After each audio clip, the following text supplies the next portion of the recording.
হয়, আজি সদৌ অসম ছাত্ৰ সন্থাৰ আহ্বানত আমি সদৌ গোলাঘাট জিলা ছাত্ৰ সন্থাই যি নিত্য ব্যৱহাৰ্য সামগ্ৰী যি মূল্যবৃদ্ধি আকাশলংঘী মূল্যবৃদ্ধি হৈছে, ইন্ধনজাত সামগ্ৰী যি মূল্যবৃদ্ধি হৈছে, লগতে জীৱনদায়িনী ঔষধকে আদি কৰি বিভিন্ন বস্তুৰ যি আকাশলংঘী মূল্যবৃদ্ধি হৈছে, তাৰ প্ৰতিবাদত আমি জিলা সদৰে বিক্ষোভ সমদল বাহিৰ কৰিছোঁ। আমাৰ এটাই দাবী যে মূল্যবৃদ্ধি হ্ৰাস কৰিবই লাগিব, আৰু এই মূল্যবৃদ্ধি হ্ৰাস কৰাত চৰকাৰখন সম্পূৰ্ণৰূপে ব্যৰ্থ হৈছে। সাধাৰণ খুটি খোৱা জনতাক চৰকাৰে সন্মুখৰ দুৱাৰেদি 2 টকা দি পিছ দুৱাৰেদি 10 টকা উলিয়াই নিছে।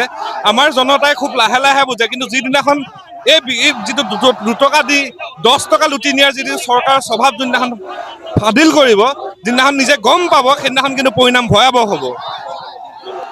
ব্যৰ্থ হয়, চমক মিছা আৰু লুণ্ঠন, আৰু এই চৰকাৰখনে কি নকৰে।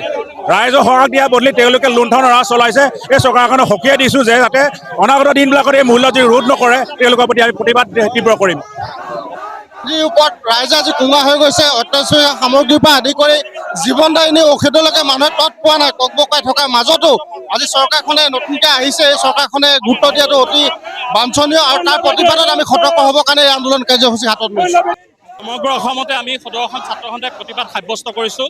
এই মূল্যবৃদ্ধি নিয়ন্ত্ৰণ কৰাৰ ক্ষেত্ৰত ৰাজ্য চৰকাৰখন সম্পূৰ্ণৰূপে ব্যৰ্থ হৈছে, তাৰ প্ৰতিবাদ জনাইছোঁ। আৰু যেতিয়ালৈকে মূল্যবৃদ্ধি নিয়ন্ত্ৰণ এখন চৰকাৰে কৰিব নোৱাৰে, ছাত্ৰ সন্থাৰ সংগ্ৰাম অব্যাহত থাকিব। কাৰণ প্ৰতিটো বস্তুৰে অত্যাৱশ্যকীয় যি সামগ্ৰী আছে, অত্যাৱশ্যকীয় সামগ্ৰীৰ মূল্য নিয়ন্ত্ৰণ কৰাত এখন চৰকাৰ ব্যৰ্থ হৈছে।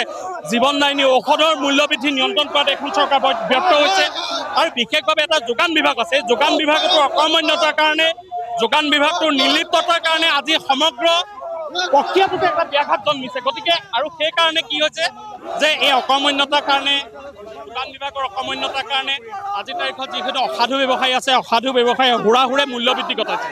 গতিকে এই এখন ক'লা ব্যৱসায় আৰম্ভ কৰিছে। গতিকে এই কথাটো কোনো কাৰণতে মানি ল'ব পৰা নাযায়। গতিকে অত্যাৱশ্যকীয় সামগ্ৰী মূল্য নিয়ন্ত্ৰণ কৰাৰ ক্ষেত্ৰত ৰাজ্য চৰকাৰখনে ব্যৱস্থা কৰিব লাগিব। এতিয়া হিমন্ত বিশ্ব শৰ্মা ডাঙৰীয়া নেতৃত্বাধীন এখন চৰকাৰ নতুনকৈ অসমত হৈছে। গতিকে এই চৰকাৰখনলৈ আমি আহ্বান জনাইছোঁ যে অতি শীঘ্ৰে মূল্যবৃদ্ধি নিয়ন্ত্ৰণৰ ক্ষেত্ৰত যি প্ৰয়োজনীয় ব্যৱস্থা ল'ব লাগে, সেই ব্যৱস্থা ল'বৰ কাৰণে আমি আহ্বান জনাইছোঁ।